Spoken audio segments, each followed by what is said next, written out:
Hello everyone, Clifford Bennett, Chief Economist at ACY Securities. I trust you've had a good week. Stock markets have certainly had a lot of energy to the upside this week, and that was all expected, of course, on that better than expected, which was largely expected, headline US inflation number.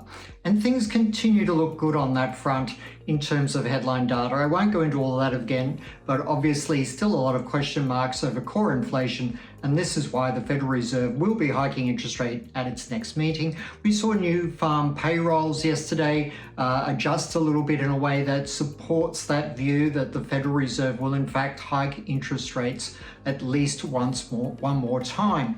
If there were any rekindling of inflation, particularly the core rate, if it were to accelerate from 0.2 to 0.3% on the next reading, something along those lines, then you would probably see perhaps another 2 rate hikes from the Fed.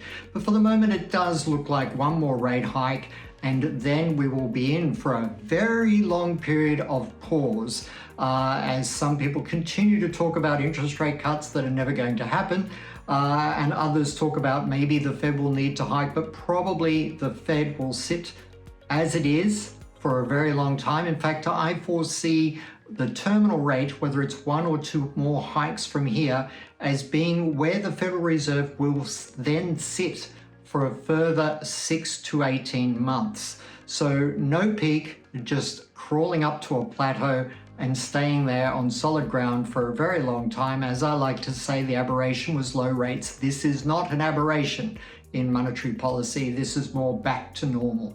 And that's what people need to remember. Take a look at any long-term chart. You'll soon figure that out. That even by historic standards, these may be still too low levels, but the world has, of course, changed. But I do see the Federal Reserve on hold here. In Australia, we probably have another interest rate hike ahead as well. But over in Europe, the ECB highlighted in its minutes or its comments that were released yesterday that it is still concerned that inflation in the European Union could be still out of control and that much more needs to be done. So we're looking at a very strident ECB for the time being in terms of rate hikes. And that, of course, has helped the euro on the day and will continue to support the euro, particularly as people see the end game in sight, at least on the horizon, for the Federal Reserve's actions, with a kind of, as I said in the commentary today, a kind of still full steam ahead over that horizon outlook for the ECB. When you think about, the higher interest rate movements that are going to now occur for the European Union from the ECB, and you match that with the very dire economic outlook for the United States at this point, even though Europe too looks like it's going into recession, the United States has obviously been in a manufacturing recession for quite some time now, and has all sorts of challenges. Both economic regions have very poor business and consumer confidence, but perhaps the United States, it's even worse in that regard. And I often think that the level of confidence of consumers and business managers is really what provokes and stimulates an economy going forward. So for the United States, that's still a very subdued outlook indeed. And I've warned several times previously that I see the United States being a flat economic trajectory over the next 1 to 3 years. My point being that given that scenario for the United States and perhaps at some point losing the interest rate advantage, that places the US dollar at high risk of that long-term historic repricing that must occur at some point. The US dollar does belong 10 to 15% lower, as I said a couple of months ago. They could have a strident bullish period as the Fed kept hiking rates, and also in the dismay over the economic melee there, that a lot of US corporations would bring funds home supporting the US dollar as they do, as well as the ongoing sort of safe haven flows to the US as the global economy slows, and I still see a little bit more of that happening.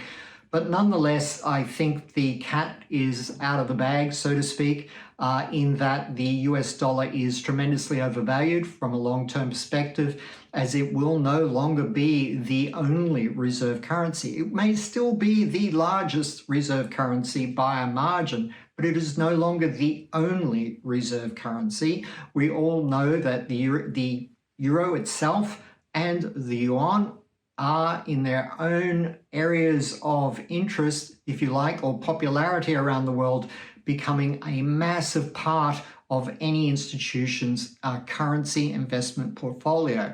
So this is the nature of a reserve currency, that it is held in large amounts, and all three of those currencies are now a must-have for any respectable currency portfolio holder, institutional or hedge fund manager type scenarios around the world. So that overall delicate shift continuing to occur away from the US dollar towards the euro, and in some parts of the world towards the yuan, they are trends and forces that are going to remain in place for the next decade. I was the first in the world to forecast this scenario, 2012 officially at the APEC summit, but of course I was talking about it as early as 2009, 2010.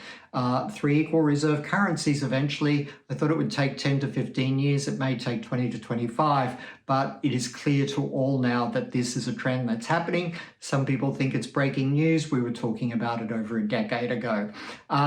So I think these are powerful background fundamental forces, macro forces that will continue to play out against the US dollar. And that's something to keep in mind, because even though I have apprehensions about the Australian dollar, given the global slowing and China seeking resources from other nations more than it is from Australia, if it can replace Australian product or mining product, then I have been cautious on the Australian dollar. But if the US dollar is now going into its death spiral, if you like, but it won't be quite that, but it will be a sustained long-term trend to the downside. This will allow, of course, the Australian dollar to be boosted too, and we've seen some strident gains in that regard this week. Perhaps we are due a pullback in both the equity market and currencies against the US dollar on a short-term basis. I would be careful of that over the next 1 to 3 days. But once we have that pullback or consolidation phase, these are probably trends that will continue. The only thing that will bring the equity market trend undone is a realization that the US economy is still in dire straits, even if the Fed does stop hiking rates. But I think it will take quite some time for the market to come to that view, same view as I have. So therefore, continue to respect the upward momentum in stocks for as long as it lasts. Whenever that stock market turns around, you know I'll be aggressively jumping upon any down move, as I do see the US economy vulnerable for that 1 to 3 years. I hope this helps. All the best to you. Thank you very much. Clifford Bennett, Chief Economist, ACY Securities.